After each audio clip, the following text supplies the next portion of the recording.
نیکی کے اندر خوشبو ہوتی ہے، نیکی خوشبو کی مانند ہے، اور بعض دفعہ ایسا بھی ہوا کہ نیک لوگوں کے اعضاء سے خوشبو آئی۔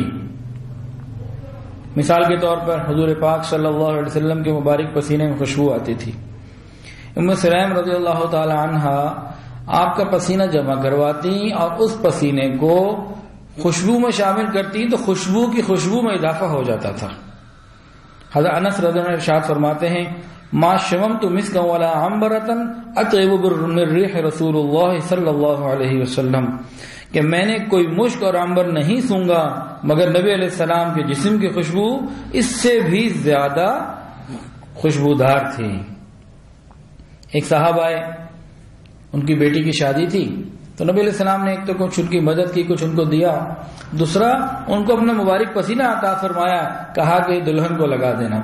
وہ لے کے چلے گئے خوشی خوشی، انہوں نے اپنی بیٹی کو بھی لگایا، گھر میں بھی مختلف جگہ لگایا، اتنی خوشبو آتی تھی کہ صحابہ کرام میں وہ گھر خوشبو والا گھر مشہور ہو گیا کہ یہ عطر والوں کا گھر ہے، خوشبو کا گھر ہے۔ اور صحابہ فرماتے ہیں کہ ہم نے نبی علیہ السلام کو جب دیکھنا ہوتا تھا کہاں ہیں تو ہم راستے کی خوشبو سے اندازہ لگا لیا کرتے تھے کہ آقا ابھی یہاں سے گزرے ہیں۔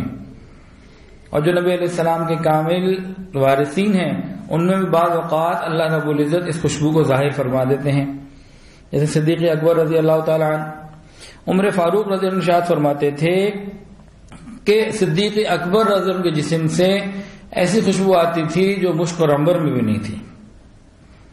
اسی طرح شیخ الحدیث مولانا زکریا رحمۃ اللہ علیہ نے فضائل درود شریف میں ایک واقعہ لکھا ہے کہ ایک آدمی رات کو سونے سے پہلے روزانہ درود شریف بڑی محبت سے پڑھا کرتا تھا، تو اس کے منہ سے خوشبو آنی شروع ہو گئی۔ کسی نے پوچھا کہ جناب یہ خوشبو کیسے آتی ہے، کیا رکھتے ہیں آپ منہ میں، کیا لگاتے ہیں؟ تو اصرار کے بعد بتایا کہ بھائی میں روز محبت سے درود پاک پڑھ کے سوتا ہوں، ایک رات نبی علیہ السلام کی خواب میں زیارت ہوئی، نبی علیہ السلام نے میرے ہونٹوں کو بوسہ دیا، کہا کہ تم اتنی محبت سے درود پڑھتے ہو، آج آؤ میں تمہارے ان ہونٹوں کو بوسہ دے دوں۔ جب سے نبی علیہ السلام نے بوسہ دیا اب میرے منہ سے خوشبو آتی ہے۔ اللہ اکبر کبیرہ۔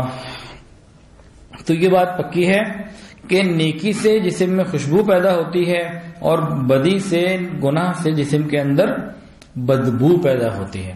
انسان مراقبہ کرتا ہے تو فرشتوں کو صرف خوشبو آتی ہے، نہیں پتہ چلتا یہ کیا کر رہا ہے۔ قیامت کے دن اللہ پاک جب نامہ اعمال کو دیکھیں گے تو وہاں لکھا ہوگا کہ خوشبو آئی، تو فرشتے سے پوچھیں گے بھائی یہ کیا لکھا، یہ کون سا عمل ہے؟ وہ کہیں گے اللہ ہمیں تو نہیں پتہ لگا یہ کیا کرتا تھا، بس جب یہ بیٹھتا تھا تو ہمیں خوشبو آتی تھی تو ہم لکھ دیتے خوشبو آئی خوشبو آئی۔ تو اللہ تعالیٰ فرمائیں گے کہ میرے بندوں، میرے فرشتوں، یہ میرا بندہ میری یاد میں ہر طرف سے ہٹ کٹ کے بیٹھتا تھا، آج اس کا مال نامہ میرے پاس آیا ہے، اس کو انعام میں خود عطا کروں گا۔